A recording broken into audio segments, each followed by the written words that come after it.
Ananda, you have not yet understood that all the defiling objects that appear, all the illusory, ephemeral characteristics spring up in the very spot where they also come to an end.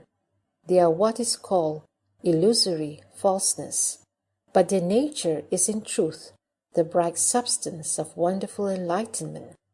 Thus it is throughout, up to the 5 skandhas and the 6 entrances, to the 12 places and the 18 realms. The union and mixture of various causes and conditions account for their illusory and false existence, and the separation and dispersion of the causes and conditions result in their illusory and false extinction. Who would have thought that production, extinction, coming, and going are fundamentally the everlasting wonderful light of the treasury of the Thus Come One, the unmoving, all-pervading perfection, the wonderful nature of true suchness. If within the true and eternal nature one seeks coming and going, confusion and enlightenment, or birth and death, there is nothing that can be obtained. Ananda, why do I say that the 5 skandhas are basically the wonderful nature of true suchness, the treasury of the Thus Come One? Ananda, consider this example. When a person who has pure, clear eyes looks at clear, bright emptiness, he sees nothing but clear emptiness, and is quite certain that nothing exists within it. If, for no apparent reason, the person does not move his eyes, the staring will cause fatigue, and then of his own accord he will see strange flowers in space and other unreal appearances that are wild and disordered. You should know that it is the same with the skandha of form. Ananda, the strange flowers come neither from emptiness nor from the eyes. The reason for this, Ananda, is that if the flowers were to come from emptiness, they would return to emptiness. If there is a coming out and a going in, the space would not be empty. If emptiness were not empty, then it could not contain the appearance of the arisal and extinction of the flowers, just as Ananda's body cannot contain another Ananda. If the flowers were to come from the eyes, they would return to the eyes. If the nature of flowers were to come from the eyes, it would be endowed with the faculty of seeing. If it could see, then when it left the eyes, it would become flowers in space, and when it returned, it should see the eyes. If it did not see, then when it left the eyes, it would obscure emptiness, and when it returned, it would obscure the eyes. Moreover, when you see the flowers, your eyes should not be obscured. So why is it that the eyes are said to be pure and bright when you see clear emptiness? Therefore, you should know that skandha of form is empty and false, because it neither depends on causes and conditions for existence, nor is spontaneous in nature. Ananda, consider the example of a person whose hands and feet are relaxed and at ease, and whose entire body is in balance and harmony. He is unaware of his life processes because there is nothing agreeable or disagreeable in his nature. However, for some unknown reason, the person rubs his 2 hands together in emptiness, and sensations of roughness, smoothness, cold and warmth seem to arise from nowhere between his palms. You should know that it is the same with the skandha of feeling. Ananda, all this illusory contact does not come from emptiness, nor does it come from the hands. The reason for this, Ananda, is that if it came from emptiness, then since it could make contact with the palms, why wouldn't it make contact with the body? It should not be that emptiness chooses what it comes in contact with. If it came from the palms, it could be readily felt without waiting for the two palms to be joined. What is more, if it were to come from the palms, then the palms would know when they were joined. When they separated, the contact will return into the arms, the wrists, the bones, and the marrow, and you also should be aware of the cause of its entry. It should also be perceived by the mind, because it would behave like something coming in and going out of the body. In that case, what need would there be to put the two palms together to experience what is called contact? Therefore, you should know that the skandha of feeling is empty and false, because it neither depends on causes and conditions for existence, nor is spontaneous in nature. Ananda, consider the example of a person whose mouth waters at the mention of sour plums, or the soles of whose feet tingle when he thinks about walking along a precipice. You should know that it is the same with the skandha of thinking. Ananda, you should know that the watering of the mouth, caused by the mention of the plum, does not come from the plums, nor does it come from the mouth. The reason for this, Ananda, is that if it were produced from the plums should speak for themselves. Why wait for someone to mention it? If it came from the mouth itself should hear, and what need would there be to wait for the ear? If the ear alone heard, then why doesn't the water come out from the ear? Thinking about walking along a precipice is explained in the same way. Therefore, you should know that the skandha of thinking is empty and false, since it neither depends upon causes and conditions for existence, nor is spontaneous in nature.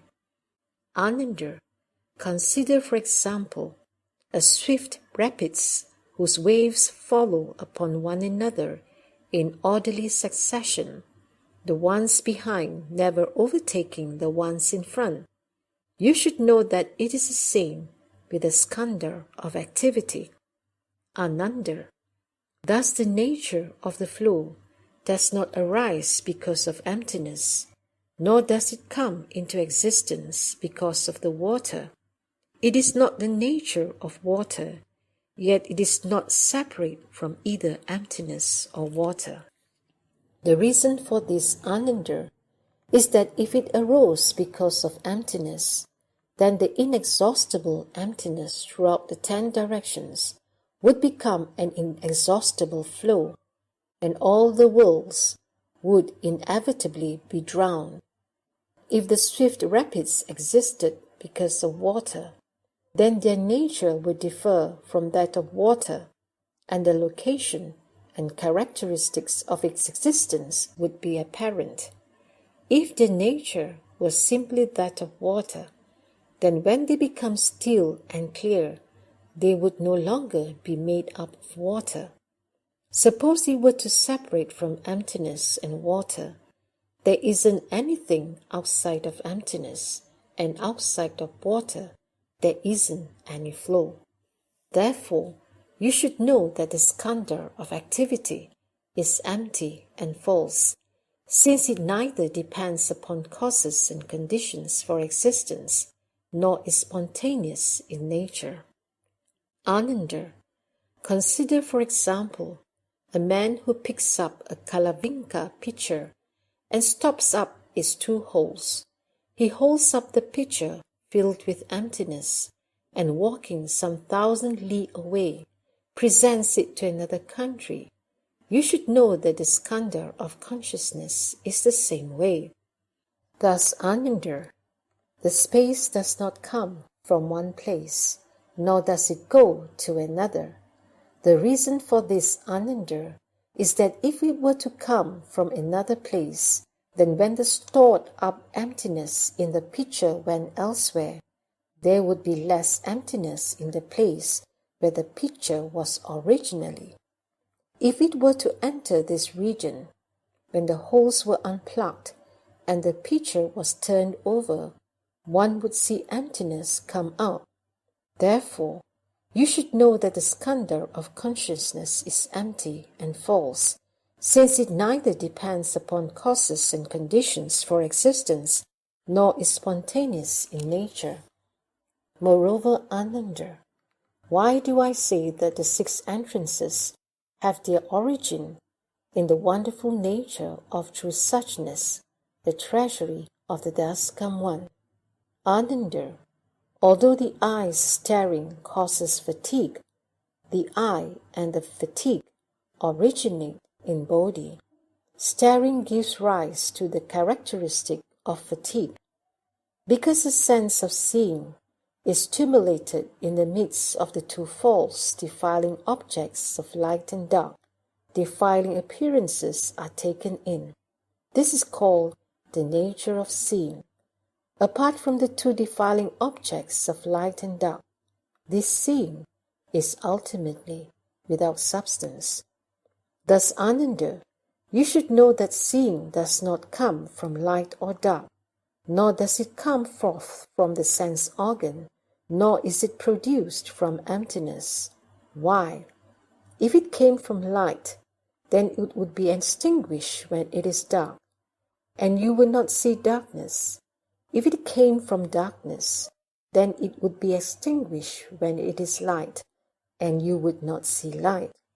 Suppose it came from the sense organs, which is obviously devoid of light and dark, a nature of seeing such as these would have no self-nature.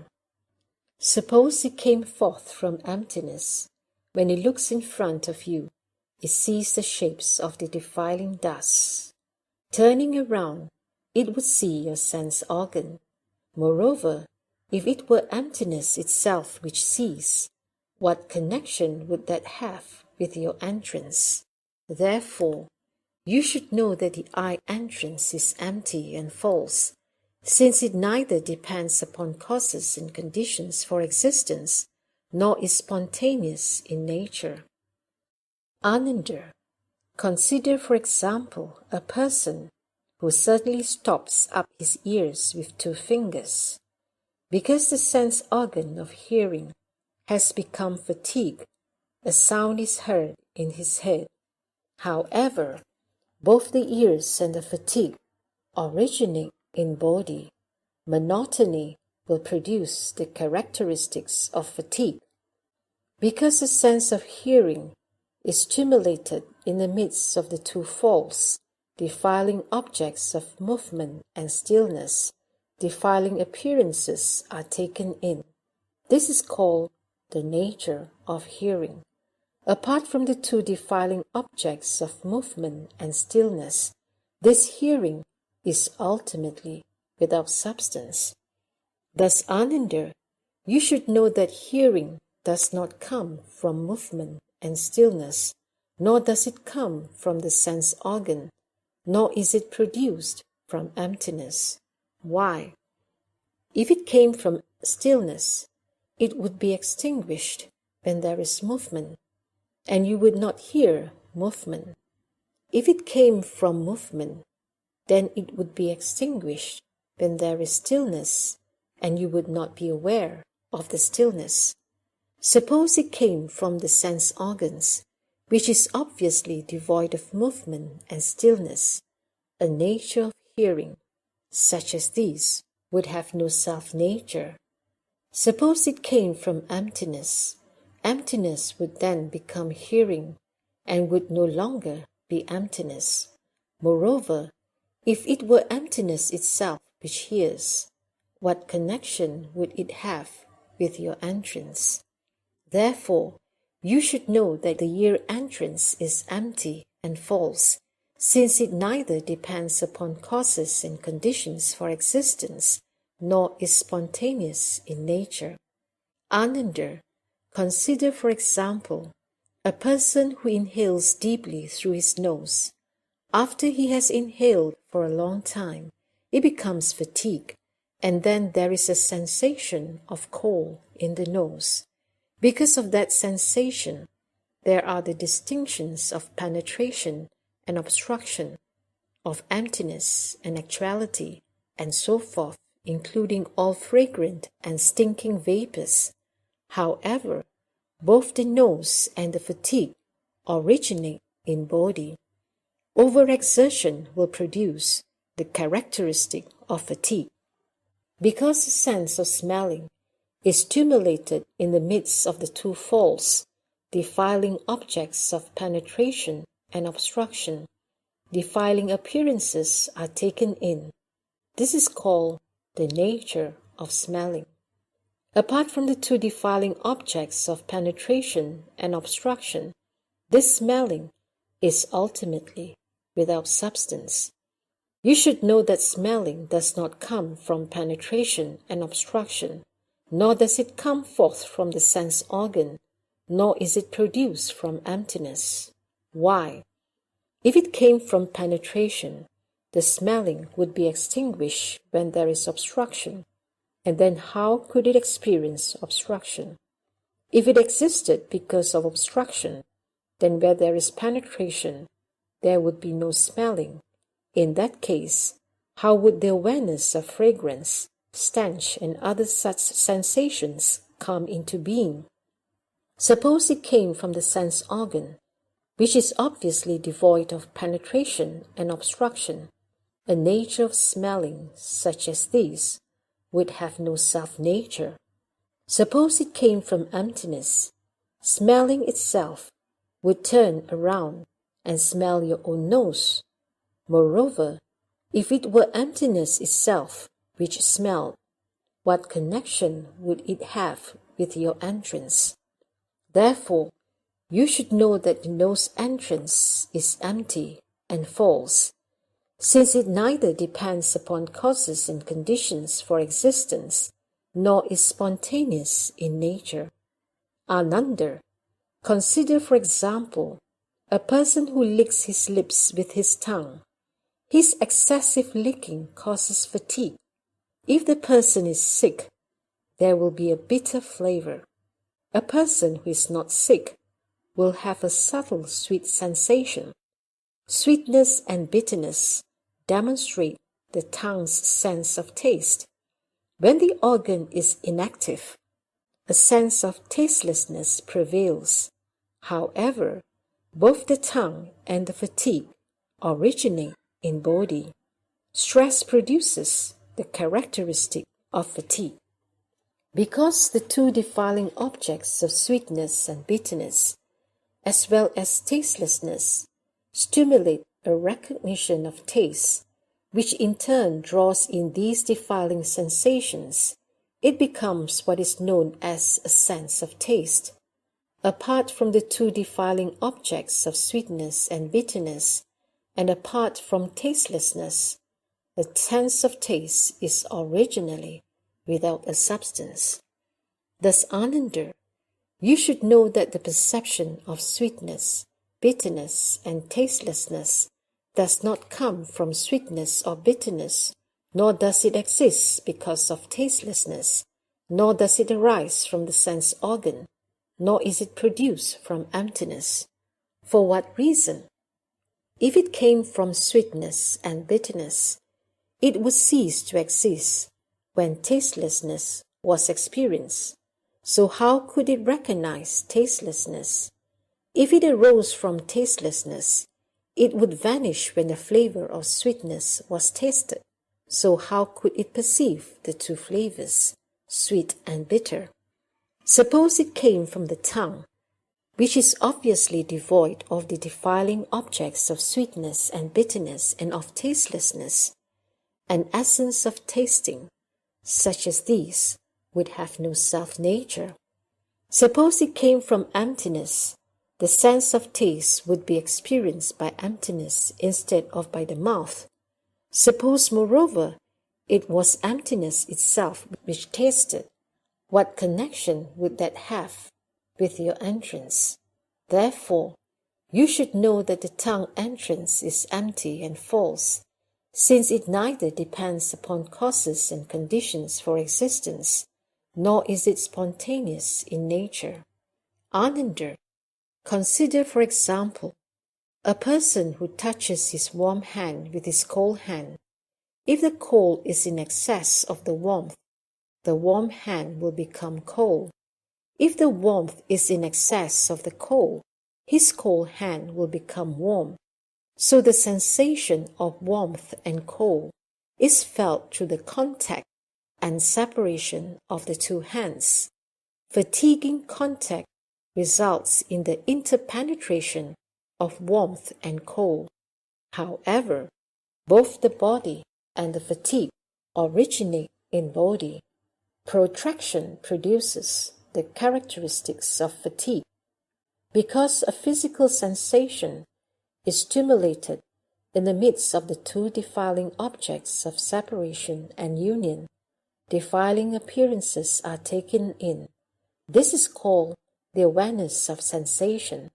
Apart from the two sets of defiling objects of separation and union, and pleasantness and unpleasantness, the awareness of sensation is originally without a substance.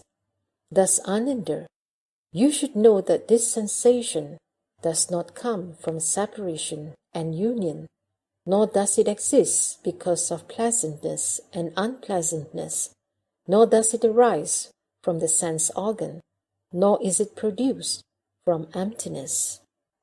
For what reason? If it arose when there was union, it would disappear when there was separation. So how could it sense the separation? The two characteristics of pleasantness and unpleasantness are the same way. Suppose it came from the sense organ, which is obviously devoid of the four characteristics of union, separation, pleasantness and unpleasantness, and awareness of physical sensations such as these would have no self-nature. Suppose it came from emptiness, the awareness of sensations would be experienced by emptiness itself. What connection would that have with your entrance? Therefore, you should know that the body entrance is empty and false, since it neither depends upon causes and conditions for existence, nor is spontaneous in nature. Ananda, consider, for example, a person who becomes so fatigued that he goes to sleep. Having slept soundly, he awakens and tries to recollect what he experienced while asleep. He recalls some things and forgets others. Thus his upside-downness goes through production, dwelling, change, and extinction, which are taken in and return to a center habitually, each following the next without ever being overtaken. This is known as the mind organ, or intellect. The mind and the fatigue are both body. Persistence produces the characteristic of fatigue. The two defiling objects of production and extinction stimulate a sense of knowing, which in turn grabs these inner sense data, reversing the flow of seeing and hearing. Before the flow reaches the ground, it is known as the faculty of intellect. Apart from the two sets of defiling objects of waking and sleeping, and of production and extinction, the faculty of intellect is originally without substance. Thus, Ananda, you should know that the faculty of intellect does not come from waking, sleeping, production, or extinction, nor does it arise from the sense organs, nor is it produced from emptiness. For what reason? If it came from waking, it would disappear at the time of sleeping. So how could it experience sleep? If it came from production, it would cease to exist at the time of extinction. So how could it undergo extinction? If it came from extinction, it would disappear at the time of production. So how could it know about production? Suppose it came from the sense organs. Waking and sleeping cause only a physical opening, and closing respectively. Apart from these two movements, the faculty of intellect is as unsubstantial as flowers in space, because it is fundamentally without a self-nature. Suppose it came from emptiness, the sense of intellect would be experienced by emptiness instead of by the mind. Then what connection would that have with your entrance? Therefore, you should know that the mind entrance is empty and false, since it neither depends upon causes and conditions for existence, nor is spontaneous in nature.